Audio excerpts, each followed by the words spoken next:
बड़े अमेरिकी धारावाहिकों की बात करें तो आज जिस धारावाहिक की चर्चा है उसका उल्लेख जरूरी है। सुंदरता या लड़ाई के दृश्य सब अद्वितीय हैं। धारावाहिक में कई प्रतिबंधित दृश्य हैं जो देखने पर उत्तेजित कर सकते हैं। रोमांच पसंद करने वालों को मूल धारावाहिक देखने की सलाह है। यहाँ मैं इसे सरल रूप में पेश करूंगा लेकिन रोमांचकता बनी रहेगी। आज से मैं आपको प्रेरणादायक अमेरिकी श्रृंखला स्पार्टाकस के बारे में बताऊंगा, जो प्राचीन रोमन साम्राज्य की कहानी है। बाल्कन प्रायद्वीप के उत्तर पूर्व में थ्रेस के लोग विदेशी आक्रमणकारियों का सामना कर रहे हैं और युद्ध के बादल इस भूमि पर छा रहे हैं। दुश्मनों को जल्द खदेड़ने के लिए थ्रेस जनजाति ने विस्तार कर रहे रोमन साम्राज्य के साथ एक समझौता किया, जिसके तहत वे रोमन सेना में शामिल होकर युद्ध करेंगे और रोमन लोगों को थ्रेस के पुराने दुश्मनों को खत्म करने में मदद करनी होगी। अपने घर और प्रियजनों की सुरक्षा के लिए स्पार्टाकस ने रोमन सेना में शामिल होने का फैसला किया। युद्ध से पहले उसने अपनी पत्नी सुला के पैर पर कपड़े की पट्टी बांधकर वादा किया कि जीत के बाद लौटेगा, लेकिन युद्ध में स्थिति बदल गई। उप जनरल ग्रेबो ने थ्रेस के लोगों को तोप के चारे की तरह इस्तेमाल किया। दुश्मन के बड़े हमले के दौरान थ्रेस के लोग गायब थे और युद्ध के बाद ही पहुंचे। इससे स्पार्टाकस और अन्य में गहरा असंतोष हुआ और आगे की घटनाओं ने उन्हें और क्रोधित किया। उस रात जब स्पार्टाकस और उसके साथी गश्त कर रहे थे, उन्होंने देखा कि दुश्मनों का एक समूह उनके घर की ओर बढ़ रहा है। उसने तुरंत उपसेनापति ग्रेबो को इसकी सूचना दी। समझौते के अनुसार रोमन सेना को मदद के लिए जाना चाहिए था ताकि थ्रेसियनों की रक्षा हो सके, लेकिन ग्रेबो ने सोचा कि थ्रेसियनों के दुश्मनों पर हमला करने से उसे ज्यादा लाभ नहीं मिलेगा। इसलिए उसने समझौते की परवाह किए बिना अपनी सेना को कहीं और भेजने का फैसला किया ताकि वह अन्य कम मूल्य के लक्ष्यों पर हमला कर सके। अपनी उपलब्धियों को बढ़ाने के लिए उसने स्पार्टाकस सहित थ्रेस के लोगों को युद्ध जारी रखने का आदेश दिया, बिना थ्रेस जनजाति की परवाह किए। इस धोखाधड़ी से स्पार्टाकस बेहद नाराज था। वह जानता था कि रोमन सेना का अनुसरण करने पर उसका घर और पत्नी खतरे में होंगे, इसलिए उसने विद्रोह का नेतृत्व किया और कुछ थ्रेस के लोगों के साथ रोमन सेना से भाग निकला। वे दिन रात यात्रा करते रहे और दुश्मनों से पहले अपने घर पहुंच गए। सौभाग्य से स्पार्टाकस समय रहते अपनी पत्नी सुला को ढूंढने में कामयाब रहा। फिर वह सुला को लेकर दुश्मनों से बच निकला और अस्थायी रूप से संकट से बच गया। उन्हें लगा कि अब सब ठीक होगा और वे अपनी जिंदगी फिर से शुरू कर सकते हैं, लेकिन किस्मत ने इस जोड़े पर मेहरबानी नहीं की। सुबह जब पहली किरण उनके छिपने के स्थान पर पड़ी, ग्रेबो रोमन सैनिकों के साथ उन्हें ढूंढ निकाला। वह स्पार्टाकस की गद्दारी से नाराज था, इसलिए उसने स्पार्टाकस को सजा देने का निर्णय लिया और सुला को गुलाम व्यापारी को बेच दिया। फिर से स्पार्टाकस और उसके साथियों को भगोड़ा मानकर पकड़ लिया गया। यह स्पार्टाकस की किस्मत बदल देगा। वह कहानी की सबसे चालाक महिला है जो अपने अधीनस्थ शक्तिशाली पुरुषों को सेवा में लाने के लिए सत्ता का उपयोग करती है और दबाव में बोरियों के क्रेस को भी झूठी सहमति देनी पड़ती है। इस समय अन्य लोग भीषण धूप में खड़ी मेहनत से प्रशिक्षण कर रहे हैं। काले भाई की कठोरता के लिए प्रशिक्षण में कोई उसकी बात नहीं मानता तो उसे सख्त सजा मिलती है। इस दौरान स्पार्टाकस ने एक दोस्त बनाया जिसने उसकी जिंदगी बदली। उसका नाम वारो था। दोनों ने प्रशिक्षण में एक दूसरे को प्रेरित किया और साथ में आगे बढ़े। वारो की किस्मत थोड़ी बेहतर थी क्योंकि उसे अक्सर मालकिन द्वारा खास आयोजनों में बुलाया जाता था। इस दिन अखाड़े का वार्षिक खुला दिन था और बांस ने कई रईसों को देखने के लिए बुलाया था। सीनेटर की बेटी एलिसिया भी वहां आई थी क्योंकि वह ग्लैडिएटर्स की दीवानी हो गई थी। इस प्रभावशाली व्यक्ति को खुश करने के लिए मालकिन ने उसके लिए कुछ खास और रोमांचक कार्यक्रम की योजना बनाई। सोचने के बाद उसने वारो को निशाना बनाया। आगे का दृश्य आप खुद सोच लें। 2.5 मिनट बाद लड़ाई अचानक थम गई, लेकिन एलिसिया को लगा कुछ अधूरा है, तो उसने वारो से पूछा कि क्या एक और मुकाबला हो सकता है। एक मुकाबला हुआ जिसका परिणाम वालो की नाराजगी के रूप में आया। अब पवित्र त्योहार का समय है। इस भव्य उत्सव के लिए बा मालिक ने द्वंद्व युद्ध प्रतियोगिता आयोजित की है। इसमें 20 ग्लैडिएटर्स भाग ले रहे हैं जिन्हें दो के समूह में खड़ा किया गया है। एशियाई मुकाबला कपुआ के चैंपियन क्रेस और डिसायर कॉर्नर के नायस के बीच होगा, जबकि स्पार्टाकस और वालो को पहले प्रदर्शन मैच में रखा गया है। इस व्यवस्था के बारे में स्पार्टाकस को असंतोष हुआ। उसे लगा कि उसे कम आंका गया है। इसे बदलने के लिए उसने पार्टी में जानबूझकर क्रेस से टकराव किया, जिससे सबका ध्यान खींचा। व्यापारिक लाभ के लिए बा मालिक ने सोचा कि स्पार्टाकस और क्रेस का मुकाबला ज्यादा व्यावसायिक मूल्य रखता है और भारी लाभ लाएगा, इसलिए उन्होंने स्पार्टाकस को अंतिम प्रदर्शन के लिए चुना। घर लौटने पर मालकिन ने पूछा कि उन्होंने अचानक विचार क्यों बदला, क्योंकि स्पार्टाकस की क्षमता अंतिम प्रदर्शन के लिए पर्याप्त नहीं थी। बांस मालिक के अपने विचार थे, पर मालकिन चिंतित थी क्योंकि वह स्पार्टाकस को समझ नहीं पाती थी और डर था कि वह दुख से चोट न पहुंचा दे। क्रेस हमेशा से दिलचस्पी का व्यक्ति था जो मालकिन के पास की नौकरानी थी। मालिक नौकर के रिश्ते के कारण वे इसे प्रकट नहीं कर सकते थे और रात के सन्नाटे में मिलते थे। जल्द ही समय आ गया और अगले दिन सभी की नजरें जिस पर थीं, वह प्रमुख मुकाबला आधिकारिक रूप से शुरू हुआ। पिछले दिन स्पार्टाकस की तैयारी के बाद दर्शक इस मुकाबले को लेकर बेहद उत्साहित थे और उन्हें विश्वास था कि दोनों एक शानदार मुकाबला पेश करेंगे। लेकिन कल्पना के विपरीत शुरुआत से ही एक तरफा स्थिति बन गई, जहां शक्तिशाली क्रेस ने विरोधी को पूरी तरह से दबा दिया। केवल 2.5 मिनट में स्पार्टाकस अपनी लड़ाई की क्षमता खो बैठा। हालांकि इस संकट की घड़ी में उसने आसमान की ओर 2 उंगलियां उठा दी। आखिर कौन सी ऐसी प्रतियोगिता थी जिसने दर्शकों को इतना पागल बना दिया। यहाँ तक कि दर्शक दीर्घा में बैठी राजकुमारी भी बिना पलक झपकाए देख रही थी। आज सालाना धातु निर्माण महोत्सव का दिन था और बार मालिक ने पूरे शहर के लिए भव्य ग्लैडिएटर मुकाबला आयोजित किया था। मुकाबला कैपुआ के चैंपियन क्रेस और गुमनाम नौजवान स्पार्टाकस के बीच था। पिछले दिन चर्चा के बाद दर्शकों को लगा कि यह मुकाबला बराबरी का होगा, लेकिन मुकाबला शुरू होते ही स्पार्टाकस को एहसास हुआ कि उसने दोनों की ताकत का अंतर गलत समझा था। क्रेस कपुआ के चैंपियन के पास समृद्ध युद्ध अनुभव और बेहतरीन कौशल है। शुरुआत में स्पार्टाकस ने जोश से आक्रमण किया, लेकिन जल्द ही वह क्रेस की गति के अधीन हो गया। सिर्फ 2.5 मिनट में स्पार्टाकस थकान महसूस करने लगा। दर्शक रोमांचक मुकाबले की उम्मीद कर रहे थे, लेकिन उन्हें एक तरफा स्थिति दिखी, जिससे वे गुस्से और निराशा से भर गए और दर्शक दीर्घा में शोरगुल मच गया। स्पार्टाकस को क्रिस ने जीवन के अहम मोड़ पर पकड़ लिया। जब मौत करीब होती है, लोग जीवन की चाह दिखाते हैं। उसने अपमानित होकर 3 उंगलियां उठाईं, आत्मसमर्पण का संकेत। इस कदम ने दर्शकों और बार मालिक को चौंका दिया। ग्लैडिएटर के लिए आत्मसमर्पण हार से भी ज्यादा निंदनीय होता है। ये मुकाबला स्पार्टाकस के लिए बड़ा झटका था। ब्लैक ब्रदर ने उसे सकारात्मक सोचने की सलाह दी और स्पार्टाकस भी जानता था कि उसे अपनी क्षमता सुधारनी होगी, इसलिए उसने वादा किया कि वह आगे मेहनत करेगा। लेकिन काले भाई ने कहा कि अब बहुत देर हो चुकी है, क्योंकि वह जानते थे कि स्पार्टाकस अब यहाँ का हिस्सा नहीं रहेगा। सच में अगले दिन बॉस ने घोषणा की कि स्पार्टाकस को भूमिगत अखाड़े में भेजा जाएगा, ताकि उससे अंतिम मूल्य निकाला जा सके। वह स्थान सबसे कठिन और क्रूर है, जैसे कि भूमिगत जुआघर। उसके साथ एक और योद्धा था, जिसने पहले मुकाबले में ही एक शक्तिशाली प्रतिद्वंद्वी को चुना, और वहाँ आत्मसमर्पण का कोई विकल्प नहीं था। केवल विजेता ही यहाँ से बच सकता है, और अंततः वह मारा गया, जबकि उसका प्रतिद्वंद्वी अपनी जीत का दिखावा करने के लिए उसने उसकी त्वचा खींची। इससे स्पार्टाकस ने अखाड़े की क्रूरता देखी। बा मालिक दुखी थे। अब उनके पास सिर्फ स्पार्टाकस ही विकल्प था, और सारा दांव उसी पर था कि वह जुए का कर्ज चुका पाएंगे या नहीं। जब स्पार्टाकस की बारी आई तो वहां मौजूद लोगों ने उसे हूट किया, क्योंकि उसकी आत्मसमर्पण की खबर यहां तक पहुंच चुकी थी। हालांकि उसने अपनी ताकत से दर्शकों को करारा जवाब दिया। सामने वाला व्यक्ति लंबा था, उनकी गति धीमी थी। जल्दी ही स्पार्टाकस ने लड़ाई आसानी से सुलझा ली, जिससे बॉस की कुछ इज्जत बच गई। स्पार्टाकस की कठिनाइयों के मुकाबले क्रेस का जीवन रंगीन था। उसके पास सुंदर चेहरा और परफेक्ट शरीर था, लेकिन शादी के बाद भी उनके कोई बच्चे नहीं थे। उस समय एक नियम था कि अगर दंपत्ति के वारिस नहीं होते तो उसे किसी और से शादी करनी पड़ती। इस स्थिति से छुटकारा पाने के लिए लुडिया ने एक साहसी विचार उत्पन्न किया, और एक बार प्रशिक्षण के बाद उसने चुपके से क्रेस को अपने कक्ष में बुलाया। क्रेस के सुखी जीवन की तुलना में स्पार्टाकस की स्थिति खराब हो गई थी। भूमिगत अखाड़े में भेजे जाने के बाद वह बा मालिक के लिए जुए का साधन बन गया। उसकी ताकत अनोखी थी, और पत्नी सुला के मानसिक समर्थन से वह लगातार जीतता रहा। आने वाले दिनों में बा मालिक हर दिन भूमिगत अखाड़े में डूबा रहता, स्पार्टाकस को कर्ज चुकाने का साधन मानता, लेकिन कर्ज फिर भी नहीं चुक पाया। खासकर गवर्नर के चचेरे भाई ओविडियस की पत्नी नाबी लुडिया अपने पति के लिए चिंतित थी, क्योंकि उसे डर था कि अगर उसका पति इसी तरह चलता रहा तो न केवल वह हार जाएगा, बल्कि उसकी जान को भी खतरा हो सकता है। लेकिन बा मालिक इस पर ध्यान नहीं देता। अगर कुछ अप्रत्याशित नहीं हुआ तो यह जल्दी घटित होगा। उस दिन भी बास बॉस स्पार्टाकस को प्रतियोगिता के लिए तैयार कर रहे थे। लगातार लड़ाइयों से स्पार्टाकस थक चुका था, लेकिन बास बॉस ने वादा किया कि अगर वह उनके कर्ज चुकाने में मदद करेगा तो वह उसकी गुमशुदा पत्नी को ढूंढने में मदद करेंगे। यही स्पार्टाकस के लिए लड़ाई जारी रखने की प्रेरणा बन गई। उसने एक साहसिक विचार प्रस्तुत किया। उसने बास बॉस से कहा कि वह विरोधी की जीत पर दांव लगाएं, और वह जानबूझकर मैच हार जाएगा ताकि वह अपनी पत्नी को बचा सके। इसके अलावा वह मालिक का कर्ज चुका सकता है, लेकिन इससे उसका अंत बुरा होगा। बहुत सोचने के बाद बार मालिक ने इस निर्णय को मान लिया। आज स्पार्टाकस का प्रतिद्वंद्वी बहुत ताकतवर था, वही नकाबपोश जिसने पिछली बार किसी का चेहरा फाड़ा था। मुकाबला शुरू होते ही स्पार्टाकस ने समझौते का पालन नहीं किया, बल्कि जोरदार हमला किया, जिससे बार मालिक की भौहें सिकुड़ गईं। यह समझ नहीं आया कि वह क्या कर रहा है, लेकिन जैसे जैसे मुकाबला आगे बढ़ा, स्थिति स्पष्ट होने लगी और स्पार्टाकस धीरे धीरे पिछड़ने लगा। इसी समय अचानक पीछे से 2 अजनबी बार मालिक पर नजर गड़ाए हुए थे, और बार मालिक और उसके सुरक्षा गार्ड को इसका जरा भी आभास नहीं था, लेकिन स्पार्टाकस ने यह देख लिया। देखते ही देखते वे दोनों बार मालिक के पास आ गए और चाकू से उसके पेट में वार कर दिया। इस पर उसने तुरंत योजना बदली, क्योंकि वह नहीं चाहता था कि बार मालिक को नुकसान हो, क्योंकि वही उसकी पत्नी को बचाने की उम्मीद थी। स्पार्टाकस अचानक युद्ध देवता की तरह बन गया और एक ही वार में मुखौटा पहने व्यक्ति की गर्दन काट दी। फिर उसने हथियार फेंककर दूसरे हत्यारे के सीने में घोंप दिया। इस तरह स्पार्टाकस ने समय रहते बार मालिक को बचा लिया, लेकिन इस वजह से उसने सब कुछ खो दिया। इससे उनके समृद्ध परिवार की स्थिति और बिगड़ गई। घर लौटकर बार मालिक ने आज की घटना के बारे में पत्नी को बताया, लेकिन पत्नी ने सारी गलती स्पार्टाकस पर डाल दी। उसे बदकिस्मत मानते हुए कहा कि उसके पास जाने से दुर्भाग्य आता है, पर वह नहीं जानती थी कि आगे चलकर स्पार्टाकस रोम के ग्लैडिएटरों की पूरी स्थिति बदल देगा। अमीर घराने की बेटी ने 2 अज्ञात पहचान वाले गुलामों को कमरे में बुलाया, जो उसे हमेशा से पसंद थे।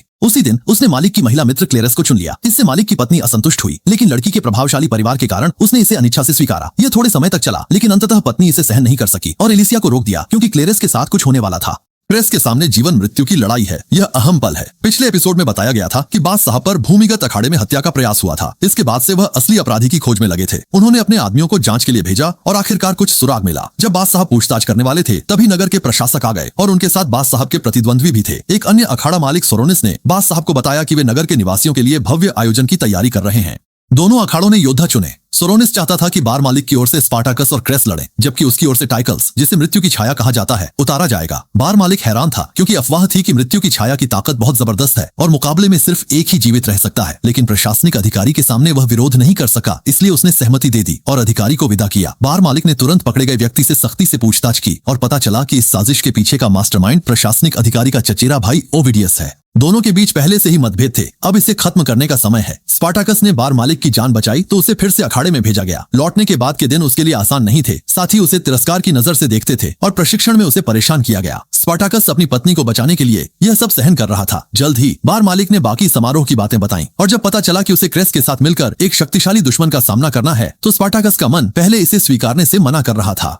लेकिन वारो ने कहा कि अगर वह प्रतिद्वंद्वी को हरा दे तो जीती रकम उसकी पत्नी को छुड़ाने के लिए काफी होगी। इससे स्पार्टाकस की उम्मीद जागी। उसने क्रेस से संपर्क किया इस उम्मीद में कि वे दुश्मनी भुलाकर एक हो सकें, लेकिन क्रेस ने इनकार कर दिया और कहा कि वह अकेले ब्लैक ब्रदर का सामना कर सकता है। प्रतिद्वंद्वी की ताकत का एहसास कराने के लिए उसने अपने घावों के निशान दिखाए। अफवाह थी कि मौत की छाया से बचकर आने वाला वही ब्लैक ब्रदर था। इन खौफनाक घावों को देखकर स्पार्टाकस और क्रेस को स्थिति की गंभीरता का एहसास हुआ। अंततः उन्होंने पुरानी दुश्मनी भुलाकर ब्लैक ब्रदर के प्रशिक्षण को स्वीकारा। दूसरी ओर मालकिन अपनी तन्हाई सहन नहीं कर पाई और क्रेस को ढूंढ लिया। सेक्सी मालकिन आधी रात को सो नहीं पा रही थी। उसने चुपके से अखाड़े के सबसे मजबूत आदमी को अपनी परेशानियों का हल ढूंढने बुला लिया। आदमी ने गर्व से आसमान की ओर देखा, लेकिन उसके दिल की दीवारें धीरे धीरे टूटने लगीं। संकट की इस घड़ी में उसने फौरन मालकिन को रोक दिया, क्योंकि अगले दिन उसके सामने जीवन और मृत्यु का मुकाबला था। इस मुकाबले को सदी की लड़ाई कहा जाता है। एक तरफ है मृत्यु की छाया के नाम से मशहूर टाइकोल्स और दूसरी तरफ है स्पार्टाक्स और क्रेस की जोड़ी। सतह पर दो के खिलाफ एक का मुकाबला शायद अनुचित लगता है, लेकिन जब यह मृत्यु की छाया मैदान में उतरी तो उसकी भारी दबाव से दर्शकों की सांसें तेज हो गईं और अचानक साफ आसमान बादलों से घिर गया।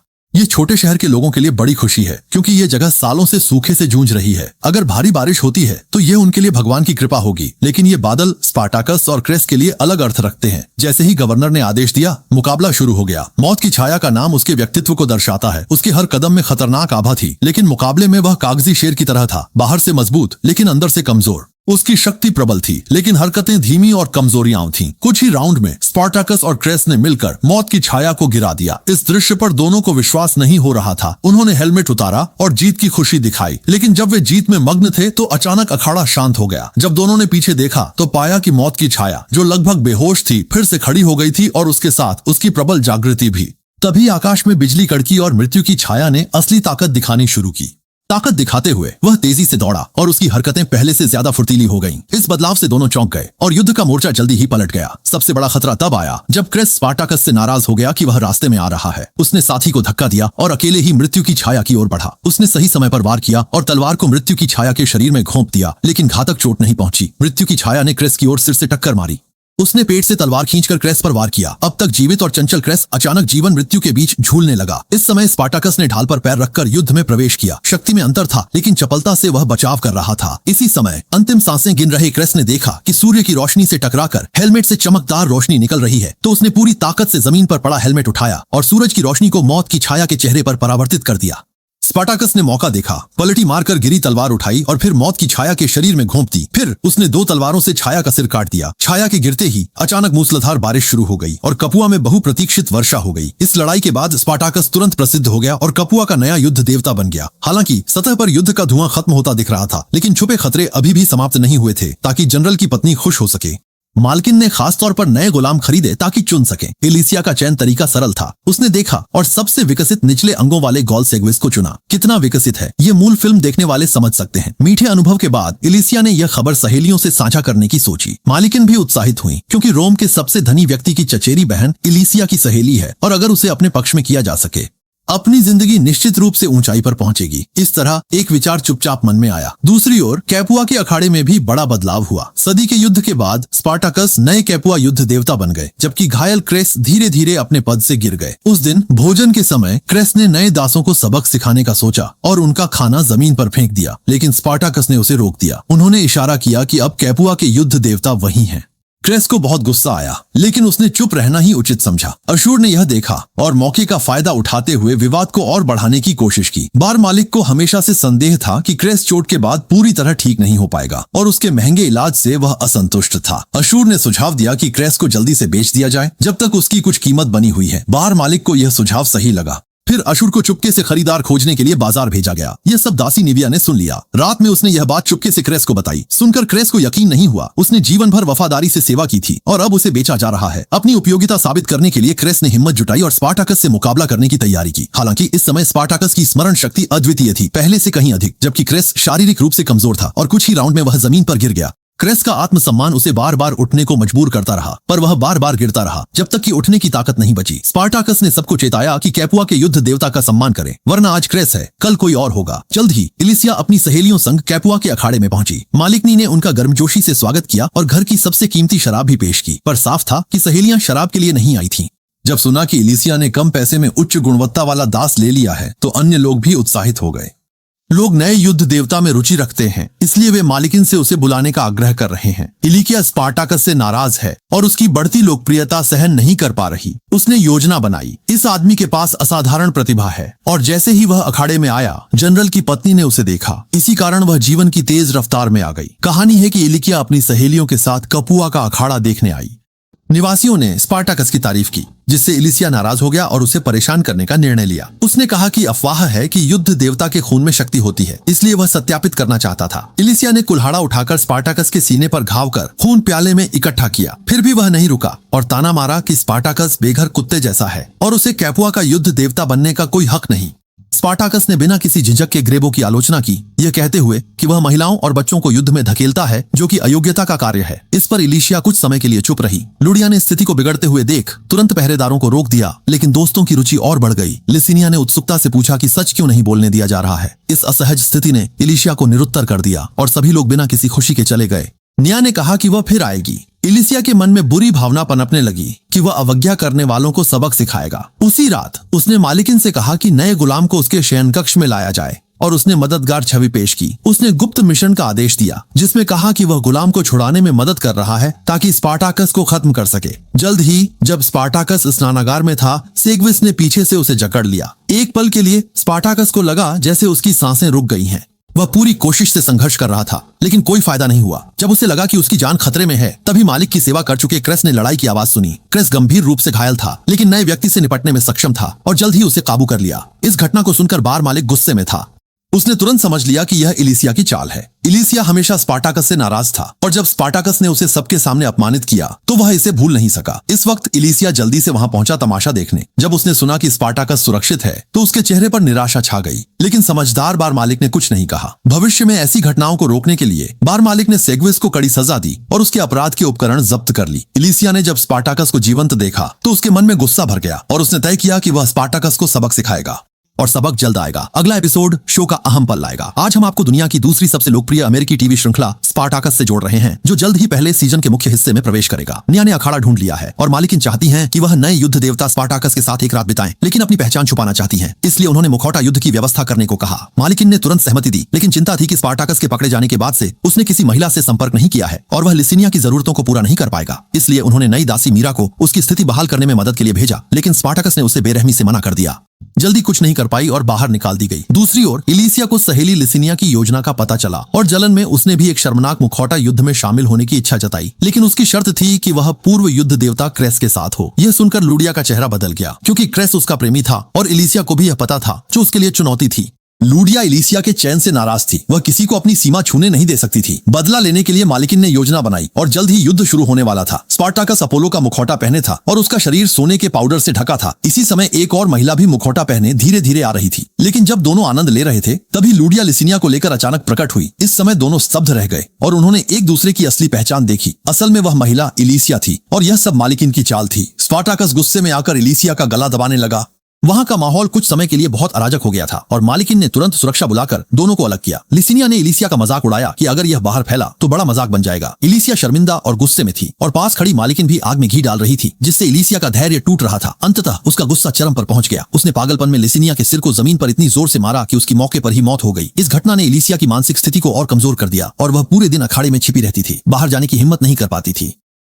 उसके मन में स्पार्टाकस के प्रति नफरत बढ़ गई, इसलिए उसने तय किया कि वह उससे बदला लेगी। सीनेटर के बेटे के वयस्क होने पर बांस ने भव्य मुकाबला आयोजित किया। मुकाबले में नए युद्ध देवता स्पार्टाकस और पूर्व युद्ध देवता क्रूस थे। बांस की कुछ महत्वाकांक्षाएं भी थीं। वह इस मौके से सीनेटर को अपने साथ संस्थागत मार्ग पर लाना चाहता था। सब कुछ योजना के अनुसार चल रहा था, लेकिन रात्रि भोज से पहले इलिसिया ने सीनेटर के छोटे बेटे से मिलकर उसे वयस्कता के उपहार के रूप में अपना शरीर समर्पित करने का निर्णय लिया। उसने एक शर्त रखी। लड़का स्विमिंग पूल में था, तभी एक आकर्षक बड़ी बहन आई। अनुभवहीन मैनिस इस दृश्य से इतना चकित हुआ कि कुछ बोल नहीं पाया। बड़ी बहन ने कहा कि अगर वह उसकी थोड़ी मदद कर दे तो वह उसे बड़े होने की खुशी का अनुभव करा सकती है। आज मैनिस का 18वां जन्मदिन था। उसके पिता ने कपुआ एरिना में भव्य पार्टी का आयोजन किया था और बार मालिक ने उसके लिए रोमांचक युद्ध देवता प्रदर्शन मैच की तैयारी की थी। मैच शुरू होने से पहले मैनिस ने अचानक खिलाड़ी बदलने का निर्णय लिया और क्रेस की जगह स्पार्टाकस के दोस्त वलरो को ले लिया। ये निर्णय थोड़ा अजीब था, लेकिन कोई बड़ी समस्या नहीं थी। आखिरकार आज का दिन उसका था और पास में खड़ी इलिसिया के चेहरे पर एक अजीब मुस्कान थी। मैनिस के आदेश देते ही मैच शुरू हो गया, क्योंकि स्पार्टाकस और वलरो अच्छे दोस्त थे और अक्सर प्रशिक्षण में मुकाबला करते थे। ताकत में स्पार्टाकस थोड़ा आगे था और साधारण मुकाबले के बाद वलरो ने स्पार्टाकस के सामने हार मानने का निर्णय लिया।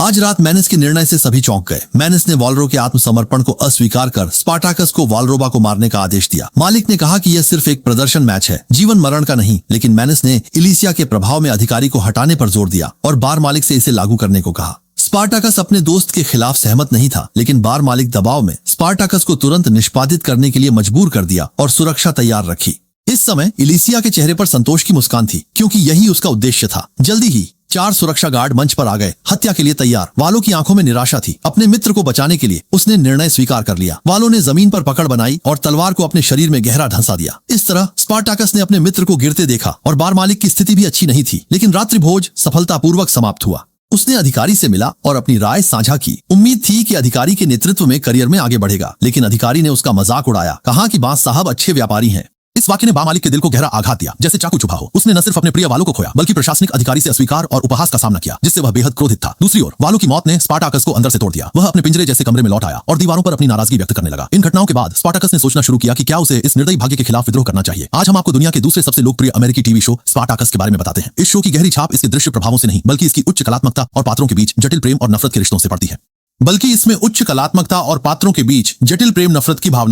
पिछली कड़ी में दिखाया गया कि इलिसिया की गुप्त योजना के तहत स्पार्टाकस ने अपने दोस्त वारो को मार डाला। इस घटना ने उसे गहरे आत्मग्लानि में डाल दिया। उसकी पत्नी और दोस्त के निधन ने उसे जीवन के प्रति लगाव से वंचित कर दिया। जब उसने वारो के शरीर को शांतिपूर्वक पड़ा देखा तो स्पार्टाकस की आत्मा में मिश्रित भावनाएं उमड़ पड़ी। वारो की पत्नी ऑरेलिया शरीर को पहचानने आई और उसकी आंखों में निराशा थी। ऑरेलिया ने स्पार्टाकस से पूछा कि क्या उसने वालो को मारा। स्पार्टाकस ने जवाब नहीं दिया, लेकिन उसकी चुप्पी सब कह गई। यह देखकर बामालिक का दिल दुखी हुआ, लेकिन वह बेबस था, क्योंकि वह भी सत्ता के अधीन था। हाल ही में बामालिक एक बड़ी योजना बना रहा है।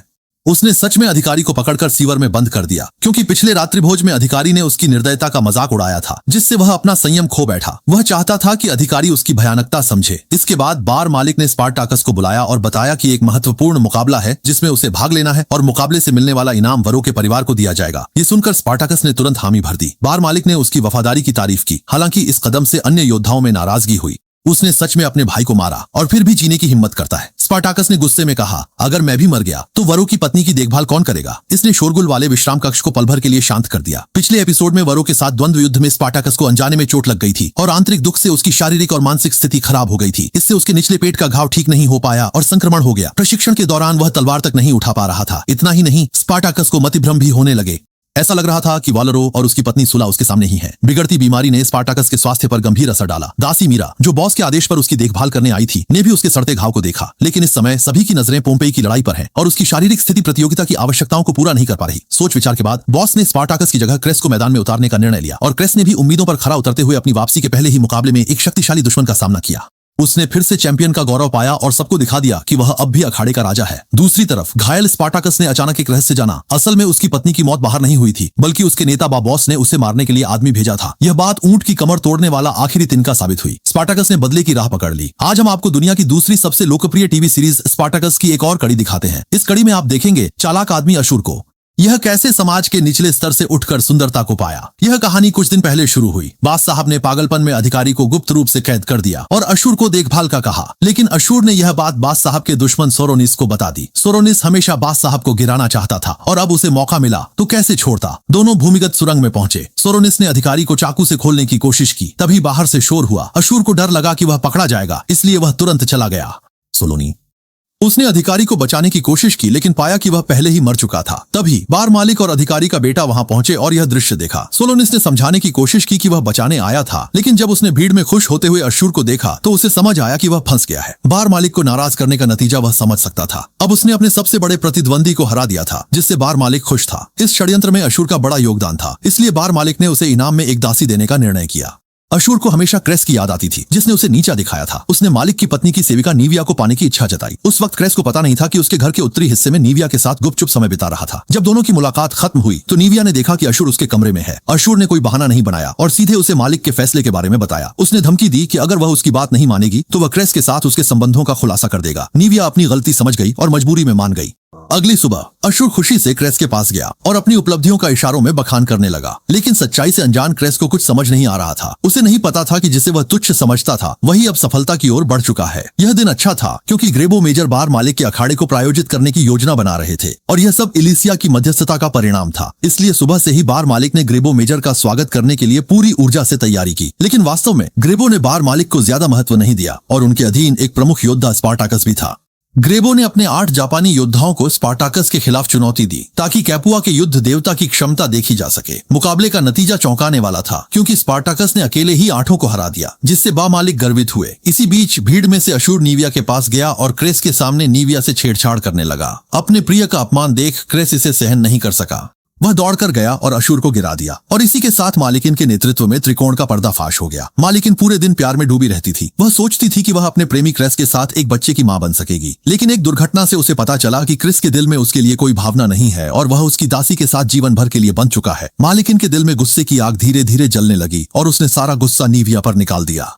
उसे सबक सिखाने के लिए तैयार हो जाओ। इस हंगामे के बाद ग्रेबो ने बास बॉस में निवेश की रुचि खो दी। वह अपनी पत्नी इलिसिया के साथ कपुआ छोड़ने की तैयारी कर रहा था, लेकिन इससे बास बॉस नाराज हो गया। उसने कहा कि उसने एक खास उपहार तैयार किया है जिसे देखकर सामने वाला अपना विचार बदल देगा। जल्दी ही अशूर एक अजीब डिब्बा लेकर आया जिसे खोलने पर उसमें सेनेटर के चचेरे भाई लिसिनिया के शरीर के टुकड़े निकले। बास बॉस ने ग्रेबो को बताया कि यह उसकी पत्नी थी जिसने लिसिनिया को मारा था। अगर वह सहयोग नहीं करते तो वह सबके सामने यह बात जाहिर कर देते। इलिसिया बहस करने की कोशिश कर रही थी, लेकिन सबूत इतने साफ थे कि वह इनकार नहीं कर सकी। ग्रेबो भी नाराज था। उसने अपनी इज्जत की परवाह किए बिना सबके सामने पत्नी को थप्पड़ मारा। मामला गंभीर था और सही से निपटा नहीं गया तो उसकी इज्जत और कुलीन वर्ग पर असर पड़ सकता था। मजबूरी में उसे बा मालिक की मदद करनी पड़ी, लेकिन उसने इलिसिया को हमेशा के लिए कापुआ में छोड़ दिया। इस समय इलिसिया के दिल में गहरा गुस्सा था। वह पहले ऊंचे पद पर था, लेकिन अब इस घटना से पकड़ा गया। इसके बाद बार मालिक ने सुधार की एक श्रृंखला शुरू की, खासकर हाल ही में उपद्रव करने वाले क्रेस को, और उसने स्पार्टाकस को कड़ी सजा देने का फैसला किया। क्रेस को कोड़े खाते देख उसने सोचा कि क्या अब समय आ गया है कि सबको इकट्ठा कर विरोध किया जाए। सजा खत्म होने पर क्रेस की हालत बहुत खराब थी। तभी एक महिला रोते हुए दौड़कर आई। ध्यान से देखने पर पता चला कि वह छोटे बालों वाली नीविया थी। मालिक ने नीविया को ले लिया। बलाओबान ने नीविया को कहीं और बेच दिया। लगता है कि यह दुखी प्रेमी जोड़ा साथ नहीं रह पाएगा। इस घटना से क्रेस को एहसास हुआ कि स्वतंत्रता ही उसके प्रियजन को खुश रख सकती है। बलाओबान अपनी योजना की सफलता पर गर्व महसूस कर रहा था। उसे लगा कि सब कुछ उसके नियंत्रण में है और वह अपने राजनीतिक लक्ष्यों को हासिल कर लेगा, लेकिन उसे नहीं पता था कि उसके बुरे कर्मों ने कई समस्याओं के बीज बो दिए हैं। स्पार्टाकस और अन्य योद्धाओं की उसके प्रति नफरत बढ़ रही थी और विद्रोह की आंधी उठ रही थी। वास्तव में एक दिन पहले ही स्पार्टाकस ने विद्रोह की तैयारी कर ली थी। जब बॉस ने उसे बुलाया तो उसने मेज पर चाकू देखा और सोचा कि वह उसका ध्यान हटाकर सीधा हमला कर देगा, लेकिन जैसे ही वह कार्रवाई करने वाला था उसने देखा कि उसके अच्छे दोस्त वरो की पत्नी ऑरेलिया भी वहां थी। स्पार्टाकस को दासी मीरा की बात याद आई कि अगर एक गुलाम मालिक पर हमला करता है तो बाकी गुलामों को भी मार दिया जाएगा। यह सोचकर उसने तुरंत अपनी कार्रवाई रोक दी। उसे पता था कि विद्रोह करने के लिए सही साथी की जरूरत होगी। उसने जानबूझकर दरवाजे पर पहरेदार को हटाया ताकि मीरा को एक काम सौंप सके। वह अगले दिन एक बड़े विद्रोह की योजना बना रहा था जिससे पूरा कैपुआ अंधकार में डूब जाएगा। लेकिन अभी एक समस्या थी। क्रेस और पुराने काले कोच ने बार बॉस के प्रति वफादारी में कभी समझौता नहीं किया। स्पार्टाकस ने क्रेस को समझाने की कोशिश की, लेकिन क्रेस ने विद्रोह की विफलता के डर से, जिससे वह अपने प्रियजन को फिर कभी नहीं देख पाता, शामिल होने से मना कर दिया। बार बॉस ने अशूर से एक जादुई औषधि मंगवाई जो रंगहीन और गंधहीन थी, लेकिन धीरे धीरे किसी की लड़ने की क्षमता घटा सकती थी। उसने योजना बनाई कि इस औषधि को चुपके से क्रेस के भोजन में मिला दे और समारोह के दिन वह देखेगा कि क्रेस धीरे धीरे अपनी लड़ने की क्षमता खो रहा है। आखिरकार वह स्पार्टाकस के हाथों मारा गया क्योंकि उसने पहले ही क्रेस और लुडिया के संबंधों को जान लिया था। बामालिक उसे सबक सिखाना चाहते थे। जल्दी ही जहर ने असर दिखाना शुरू कर दिया। क्रेस और स्पार्टाकस की लड़ाई में क्रेस ने कमजोरी महसूस की और पिछड़ गया। स्पार्टाकस का इरादा उसे मारने का नहीं था। उसने क्रेस को बामालिक द्वारा जहर देने की बात बताई। उम्मीद थी कि क्रेस जागरूक हो जाएगा और उसके साथ जुड़ जाएगा। क्रेस ने उन ठंडे दिल वाले कुलीनों को देखा और सच पहचान लिया। वर्षों में दोनों में समझदारी बन गई थी और एक नजर में वे एक दूसरे को समझ गए। स्पार्टाकस मंच पर कूद पड़ा और तलवार से एक अधिकारी का सिर भेद दिया, लेकिन जैसे ही वह बार मालिक पर वार करने वाला था, एक चाबुक समय पर आई और उसे रोक दिया। पीछे मुड़कर देखा तो वह पुराना काला कोच था जिसने अपनी वफादारी से बार मालिक की रक्षा की, लेकिन यह बस एक पल का समय था और उसे क्रेस ने काट दिया।